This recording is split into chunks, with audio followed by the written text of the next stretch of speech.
On December 27, 1845, John L. O'Sullivan wrote an article about the United States' right of our manifest destiny to overspread and to possess the whole continent which Providence has given us for the development of the great experiment of liberty and federated self-government. The main idea, presented as divine fate, was the United States would possess the whole continent to advance democratic institutions.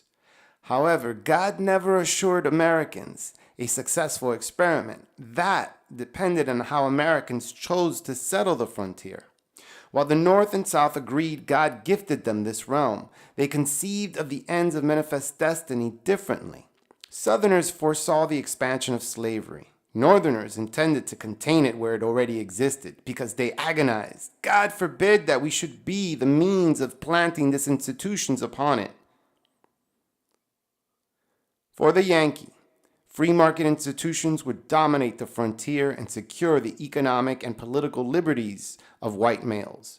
Abraham Lincoln praised the free labor system as just and generous and prosperous system which opens the way to all, gives hope to all, and consequent energy and progress and improvement of condition to all. George Frederick Holmes, a proud defender of slavery, rejected capitalism and the individualism it nurtured because it would bring on, quote, the universal anarchy of the world in all forms of speculation and practice. It is the lawless ascendancy, the riotous license of the reason from which we suffer. If Lincoln and Holmes represented popular opinion north and south, then Americans faced a major obstacle in the settling of the West.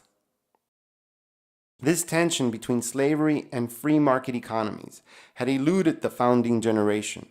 Until the invention of the cotton gin in the 1810s, the profitability of slavery had been declining. It was when the question of Missouri's statehood arose that Americans learned Northern and Southern interests in the West were at odds. Only reciprocal concessions saved the United States in 1820 from disunion. Congress admitted Missouri as a slave state, Maine joined as a non-slave, and Congress prohibited slavery north of the 3630 parallel. This was the Missouri Compromise.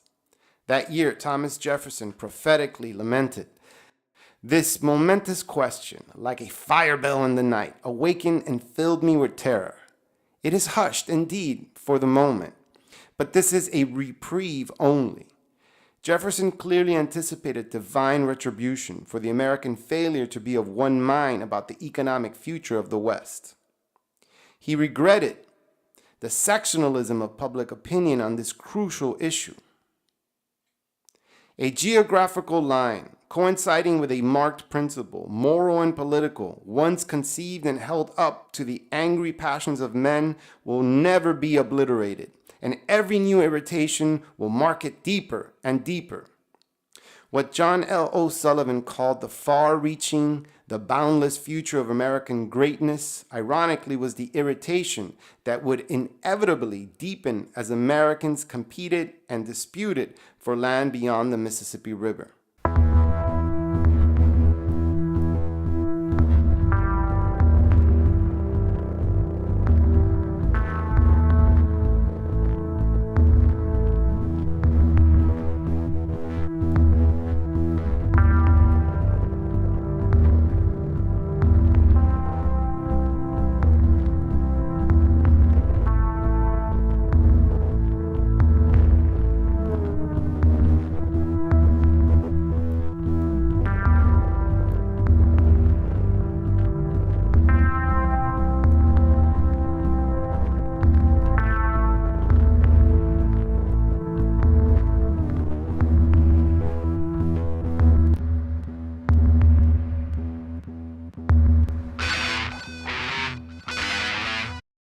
As the United States proceeded further into the frontier, contradictory visions of manifest destiny impeded advancement.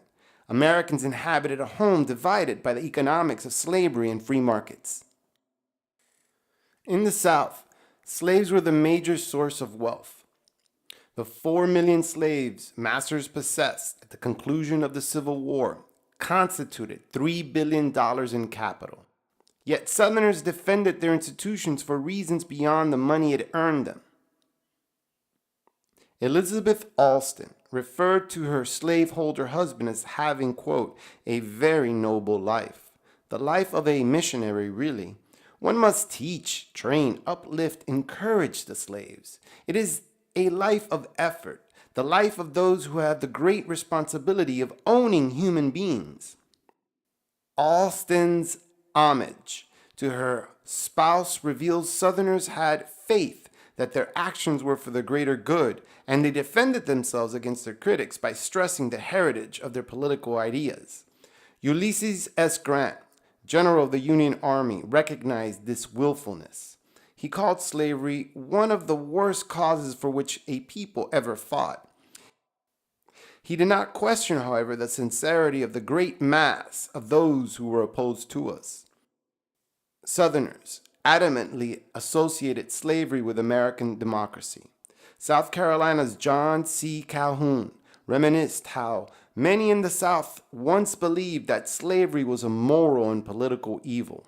The invention of the cotton gin, the availability of fertile land, and the political atmosphere since the 1830s dissipated many of the reservations had for the peculiar institution.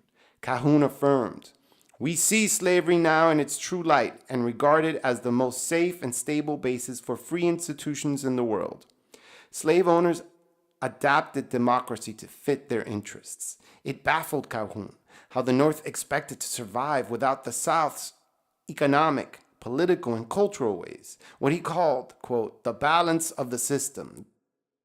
The South was the great conservative power which prevents the North, less fortunately constituted, from rushing into conflict. Pro-slavery factions reckon only slavery would check class warfare, whereas capitalism perpetuated it. Southerners abhorred the free market, even though their successes as planters depended on it. That wage labor appeared as the only alternative to their cherished institutions increased their disdain. They condemned specifically the aspects of capitalism that stimulated and preserved the individual's insatiable appetite for gain. George Fitzhugh marked Benjamin Franklin as the best exponent of this Yankee system, and Fitzhugh called Franklin's sentiments and philosophy low, selfish, atheistic, and material. Southerners viewed themselves as above the commercialization capitalism stimulated. Defenders of slavery did not mince words. Taste and artistic skill have been retrograde ever since the advance of free markets. While Fitzhugh admitted the system did expand mechanical invention, after all, cotton would not have been king without the innovation of the cotton gin. Still, the wielding of immense capital and much labor, the advancements of technological marvels expanded as they did according to Fitzhugh, because capital is more despotic in its authority over free laborers than Roman masters and feudal lords were over their slaves and vassals. With the utmost sense of integrity, Southerners disparaged the employers who hired and fired workers according to the will of the market, without consideration for the social welfare of these people. In contrast, they presented the Southern slave as well-clothed, well-fed, well-treated, and every way comfortable beyond the laboring class of any country. From a Southern Christian outlook, capitalism appeared as the offspring of the devil. The perception of God's hostility to capitalism led one Southerner to claim that this state of things must be in opposition to his will. It cannot be the will of God that his creatures shall exist in hopeless degradation, toiling harder than slaves, with none of the slave's security. Southerners lauded the ways of paternalism as a spoke on the wheel of slavery. It obligated the slave to the master and master to slave, hence stabilizing and harmonizing their interactions. Paternalism was the antidote for Yankee individualism and callous competition. The irony, missed by many Southerners, was that the amity they witnessed was superficial. State laws and everyday traditions hindered the spread of information and severely punished slaves who voiced discontent. Masters, as patriarchal figures within their plantations, had the right to apply cruel and unusual punishment as they saw fit. A slave who questioned social relations did so at the risk of putting themselves and the lives of their loved ones in jeopardy. But only slaves experienced such realities. Masters, by limiting freedom of speech, lived in a different world, where they posed as Jesus Christ figures to their dependents. In agricultural society, the South advanced by the rising and setting sun and passing seasons. Tinkering in general with the ways of the world was taboo, unless it benefited the production of lucrative agricultural products. A pro-slavery advocate proclaimed, "There is a time for all things, and nothing in this world should be done before its time." In this vein, Southerners disparaged change. This philosophy of life translated into contempt for innovation and reform. Instead, Southerners measured progress by the expansion of their labor supply and addition of land. Investments poured into the domestic slave trade. The bulk of these slaves toiled in the production of cotton. The farming techniques applied to grow cotton depleted nutrients from the soil. The frontier that John L. O'Sullivan praised in 1839 saved slavery. Heritage and economics coalesced and fed Southerners' resolve to claim the West for themselves. In the North, where slavery failed economically, people thrived by manufacturing and trade. The factory whistle advanced life. Economic success did not just lay west. For manufacturers and merchants in Boston, New York, Philadelphia, and other eastern seaports, the Atlantic had as much consequence. A foreign visitor to the United States noted in the 1830s that independence gave a new and powerful surge to their maritime genius. Today it is Americans themselves who carry home 9/10 of the products of Europe and who bring 3/4 of the exports of the New World to consumers in Europe. Accustomed to the shifts of the free market, the North encouraged change and education. They welcomed innovation and labor-saving technologies that maximized profits and funneled more cash into innovation. This economic system filtered perceptions of manifest destiny. In 1841, Horace Greeley, the founder of the New York Tribune, commanded Americans, "Do not lounge in the cities." He lured them to where there was, quote, "room and health, away from the crowds of idlers and imbeciles. Go west." If free markets were about the mobility of the worker, the American frontier made this a reality. Factory workers scrimped to purchase a homestead out west. For migrants who found no employment in the city, the West offered an alternative to pauperism. Slavery narrowed such opportunities, since wage earners almost always lost jobs to slaves in the labor market. If possession of the whole continent was God's gift, but the triumph of democracy in the West depended on American settlers, then Southern and Northern nationalism, which made each section proud of its ways and critical of the others, would only be enhanced by the presence of this vast territory. Like rival nations, they competed for the frontier to augment the advantage of their systems within Congress. In the decades that followed the Missouri Compromise, the desire to secure and spread the institution of slavery was a leading cause of the wars the United States fought. In late 1818, the War Department ordered Andrew Jackson to bring the Seminoles under control. Jackson trespassed into Spanish territory with American troops and justified it to the governor.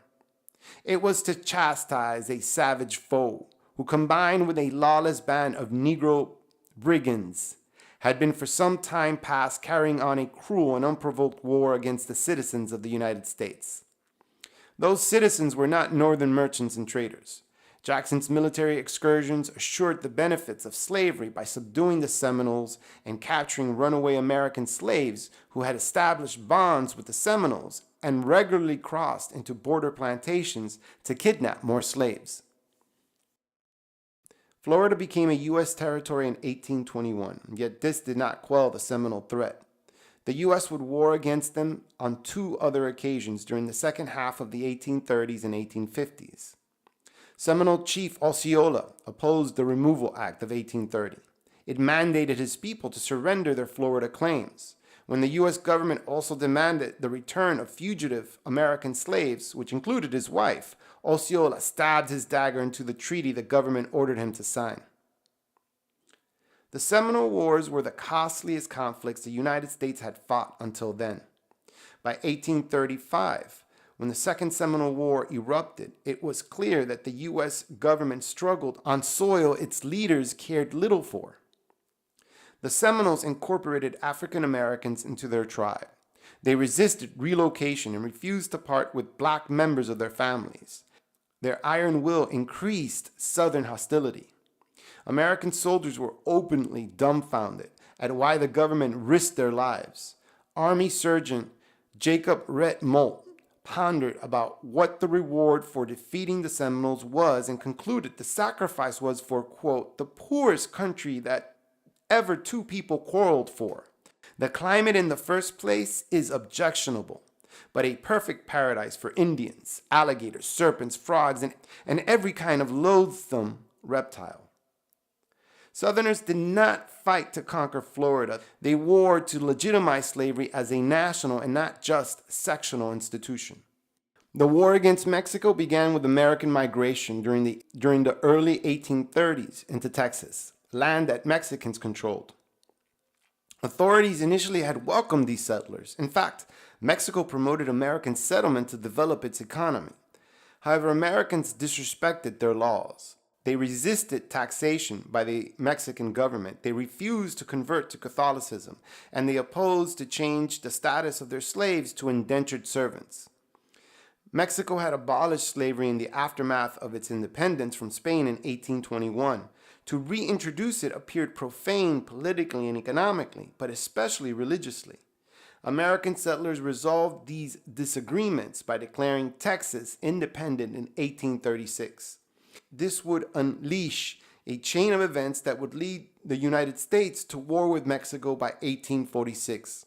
Although Mexicans fought valiantly, the U.S. had superior military power, and by the time Mexico surrendered in 1848, the U.S. was in possession of 500,000 square miles of territory that included the modern states of California, Nevada, New Mexico, Utah, Arizona, and parts of Colorado and Wyoming. The annexation of Mexican territory failed to ease Southern fears. The price of war turned out to be the irritation that enhanced the economic and political differences between the sections. Northerners accused Southerners of instigating the war to gain the upper hand in Congress. Pennsylvania Senator David Wilmot proposed the Wilmot Proviso to exclude slavery from the territories. The House of Representatives passed the bill, but the Senate rejected it in 1846. Reintroduced in 1847 and again in 1848, Abraham Lincoln embellished, "I voted for the Wilmot Proviso as good as 40 times. The additional 37 votes he casted were prayers to the Yankee God. On earth, however, by the late 1840s, sectional, not national interests determined congressional votes. Northern politicians who once sympathized or indulged the cultural ways of the South transformed into vocal opponents of slavery. These men were not abolitionists. They simply feared the political power the South would usurp. David Wilmot assured the Senate that his proposal did not result from squeamish sensitivity upon the subject of slavery or morbid sympathy for the slave. I plead the cause and rights of the free white man." New York Governor William Seward, who would be Secretary of State for Lincoln and Andrew Johnson, agreed. It disheartened him that Native Americans and African Americans failed to adapt to American ways. In 1850, he condemned slavery, but he also lamented the African race bond and free and the aborigine, savage and civilized, being incapable of Americanization and absorption. Owing to their peculiar condition, they constitute inferior masses. Seward and Wilmot campaigned to ban slaves and free blacks from the frontier. The capitalist focus on trade and investment lessened Northerners' sense of urgency to dominate the West. At least many in the North believed so, as they compared their desire to negotiate for additional territory to the bellicosity of the South. A Boston preacher condemned the South for misappropriating the spirit of manifest destiny. Quote, "It is sometimes said that nations have their destinies. that by a like necessity the Indians have melted before the white man, and the mixed, degraded race of Mexico must melt before the Anglo-Saxon. Such evolutionary theorizing was common. Americans north and south justified taking land from uncivilized people on such grounds. To be savage was to lack the economic wit to earn the profits the land offered commercially. Such rationalizations led some Americans to contend indigenous people did not need to be conquered, since their subsistence ways of life in a world shifting to surplus economies perpetuated their demise. Northerners worried Southerners' militarism targeted free market institutions. Southerners manipulated ideas of evolution and manifest destiny to disguise their true intent, the nationalization of slavery. The Boston preacher ridiculed the crime of war, quote, "There is no fate to justify rapacious nations any more than to justify gamblers and robbers in plunder. We boast of the progress of society, and this progress consists in the substitution of reason and moral principle for the sway of brute force." Northerners, in true business fashion, preferred to negotiate and serve inferior people by being models to modernization.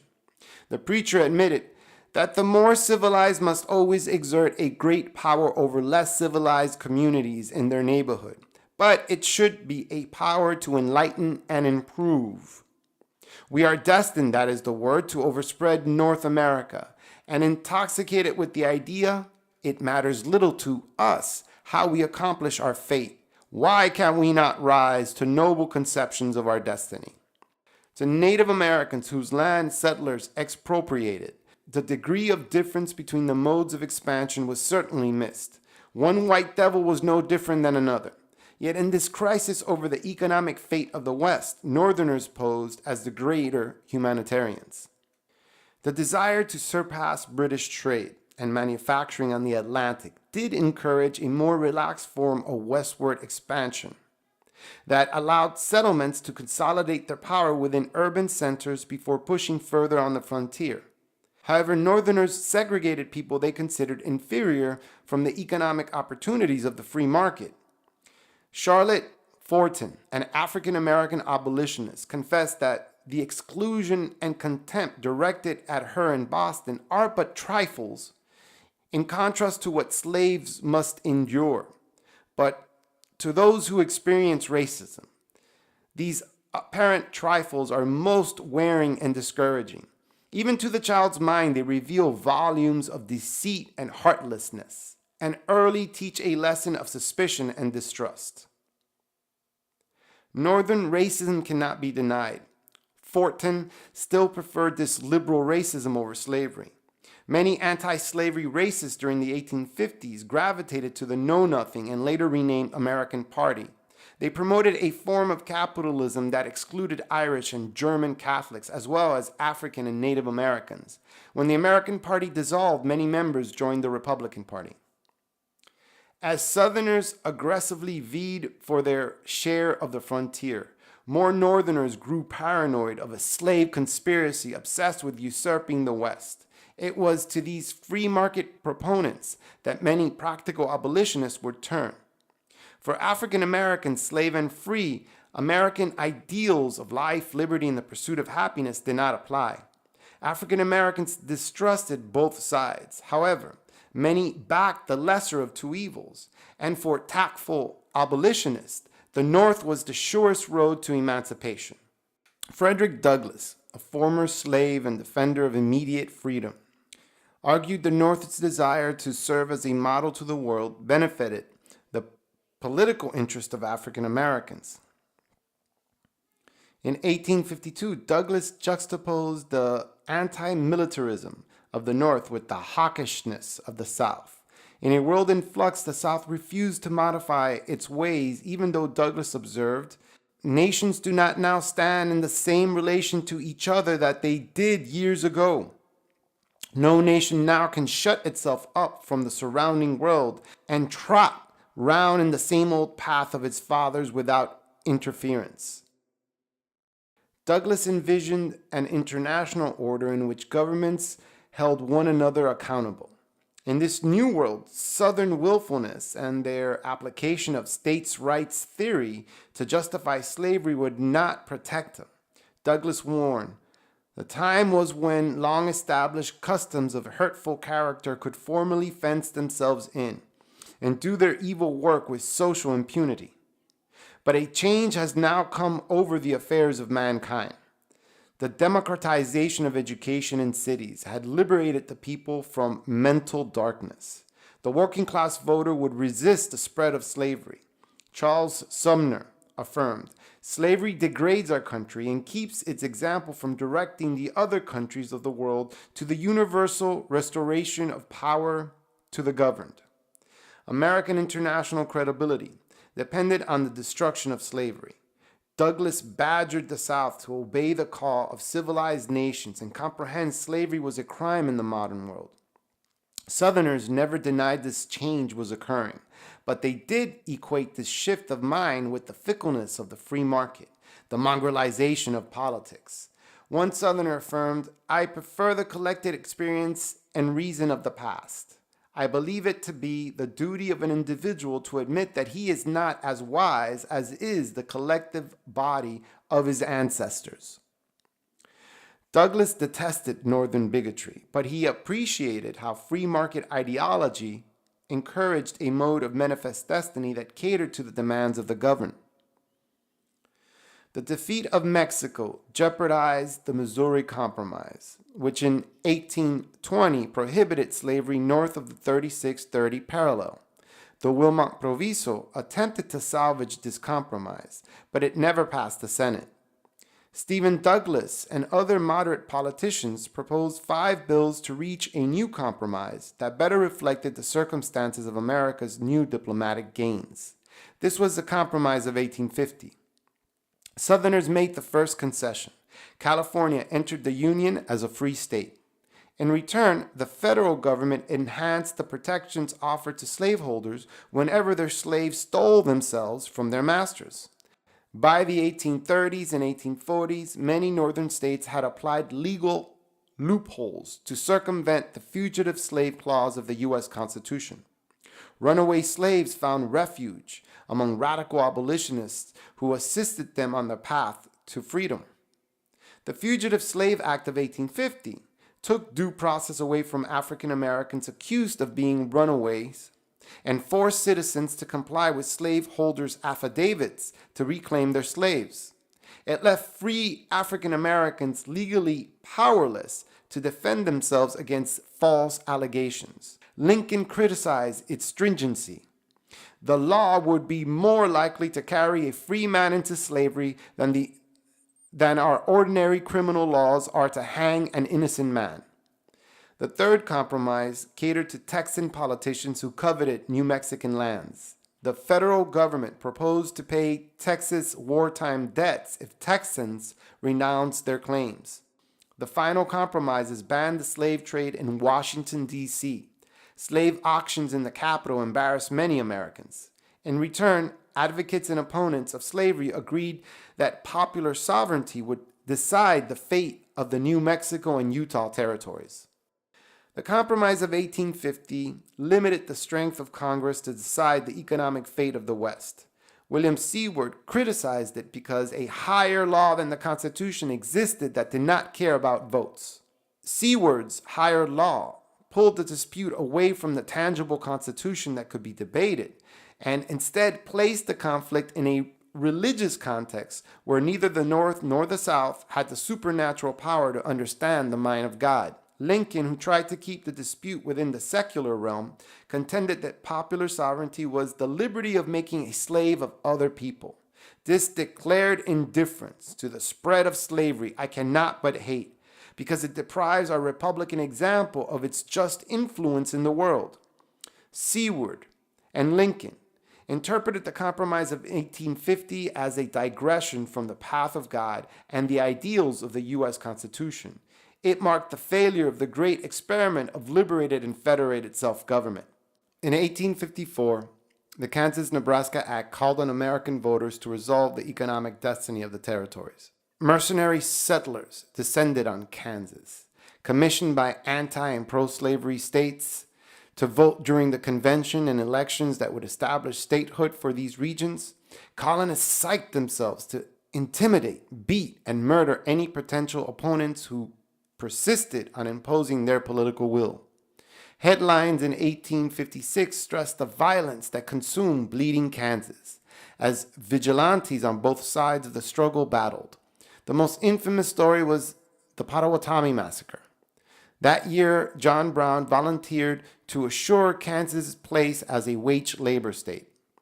Angered by news of the caning of Charles Sumner by Princeton Brooks in the floor of Congress after Sumner presented a speech titled "The Crime Against Kansas" in late May 1856, which dishonored Brooks' slaveholding uncle, Brown murdered and mutilated 5 pro-slavery settlers as their families watched. Americans abandoned democratic etiquette. Pro-slavery and anti-slavery defenders took arms to fix the problems politicking left unresolved. The following year, the Supreme Court attempted to settle the conflict over manifest destiny. It established the legal precedents that African Americans had never been citizens of the United States. This fictitious line of reasoning allowed Chief Justice Roger Taney to guarantee the transportation of slaves across state lines, regardless of state laws, without threatening slaveholders' property and humans. Since African Americans had no right, which no white men are bound to respect, slaves who traveled from slave to free state remained perpetually subjugated. The Supreme Court decision, in combination with the policy of popular sovereignty, left Congress impotent to regulate slavery in the West. The Union achieved more than it originally intended in 1865. It gained control of the West and liberated all American slaves. 6 years prior, the goal of national emancipation was not viable. Lincoln then feebly maneuvered to restrain slavery legally and politically where it already existed. His mood was one of uncertainty as he inquired, quote, "If we could first know where we are and whether we are tending, we would better judge what to do and how to do it." Moderate Republicans did not care for war, but they also resented the extension of slavery into the frontier. 5 years after the Kansas-Nebraska Act, which promised to end the slavery agitation, Lincoln complained, quote, "That agitation has not only not ceased, but has constantly augmented." The North and South agreed during 1776, 1783, 1789, 1820, and 1850 to share government. By the late 1850s, however, the South no longer yielded to the economic, political, cultural, and religious ways of the free market. With popular sovereignty and the Dred Scott decision, slaveholders had the advantage. Lincoln mustered the nation for this impasse. Either the opponents of slavery will arrest the further spread of it and place it where the public mind shall rest in the belief that it is in the course of ultimate extinction, or its advocates will push it forward till it shall become alike lawful in all the states, old as well as new, North as well as South. The South seceded from the Union and shot the first shot of the Civil War. They granted Lincoln and the federal government the authority to interfere with an economic system that contradicted American ideological promises. Still, Lincoln wavered on emancipation. In late 1862, Lincoln gave Jefferson Davis the chance to surrender, and the federal government would not interfere with slavery where it already existed. He refused to bargain. Davis refused to bargain. The Emancipation Proclamation passed to bring the war to a speedy end. That the West had always been the priority, and African American liberty an afterthought, would set the tone for how the Union handled the reconstruction of Southern nationalism.